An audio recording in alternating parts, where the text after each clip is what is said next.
Now, the French President Emmanuel Macron is expected to today visit warehouses for aid to Gaza and a hospital where wounded Palestinians from Gaza are being treated. Now, that's on the third day of his visit to Egypt.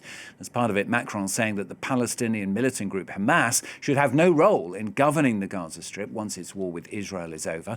That, as well as the Israeli Prime Minister Benjamin Netanyahu, has been in Washington with the US President Donald Trump for talks which included the future of Gaza. Well, let's talk about all the latest with our international affairs editor, Philip Turle, who's joining me here on set. Philip, two very different, very irreconcilable positions when it comes to the future status of the Gaza Strip. I would say irreconcilable and incompatible, Stuart. The only thing that the two sides appear to have in common is their rejection of Hamas and refusing to let Hamas be part of any future administration in the Gaza Strip.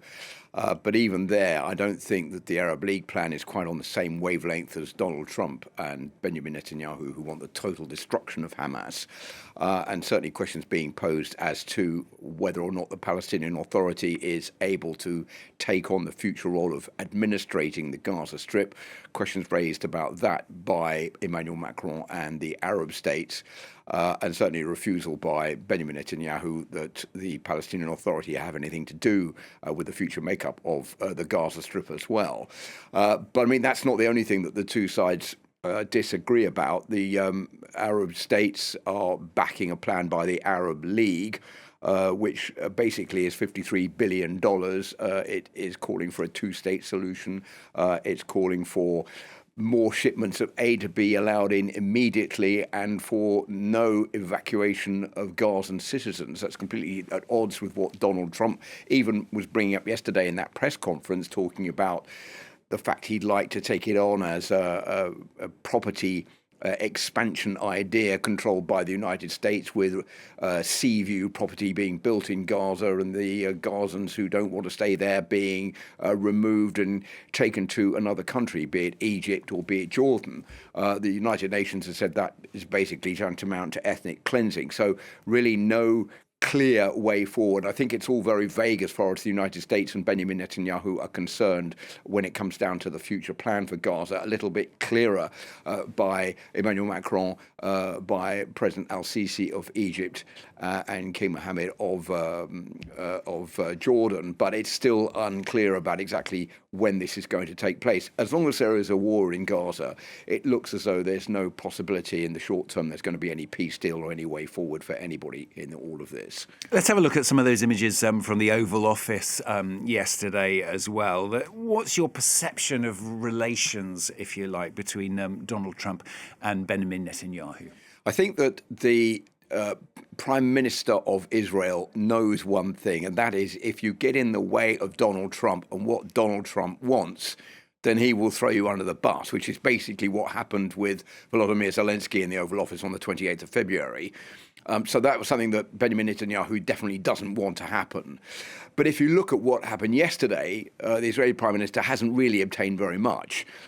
He did not obtain the green light to launch attacks on Iran, which is something that he has been wanting to do, and even saying that the attacks could start pretty quickly. What we have now is Donald Trump saying that discussions with Iran are going to take place on Saturday in Oman on a high level. Iran saying not an indirect level.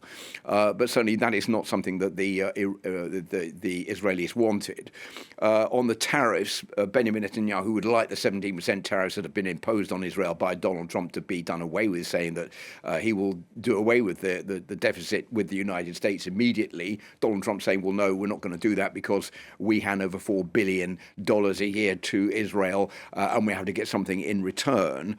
And I think there's obviously some kind of irritation on the part of Donald Trump. There's no peace deal in Gaza right now because everybody knows Donald Trump has one objective, and that's to receive the Nobel Peace Prize. And while there is no peace in Gaza, like there is no peace in Ukraine, he's not close to even having a chance of obtaining that prize. So I think pressure on Benjamin Netanyahu to get peace going as quickly as possible and get the hostages released, but we're still no closer to seeing either of those two prospects anytime soon. Yeah, bearing in mind everything you said, Philip, what hope is there really for a return to a ceasefire and the release of more hostages? To be completely pessimistic, Stuart, I think in the short term, no hope at all. If you look at what's going on in Gaza, it's just going from bad to worse.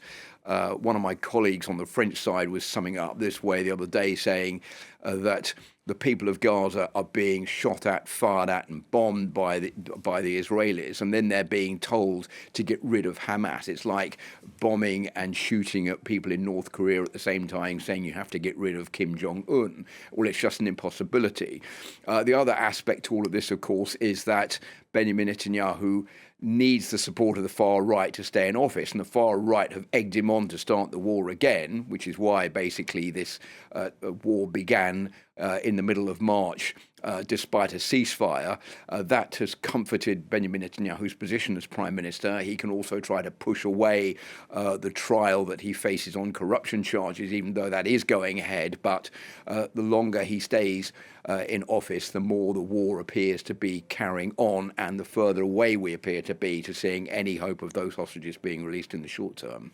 Philip,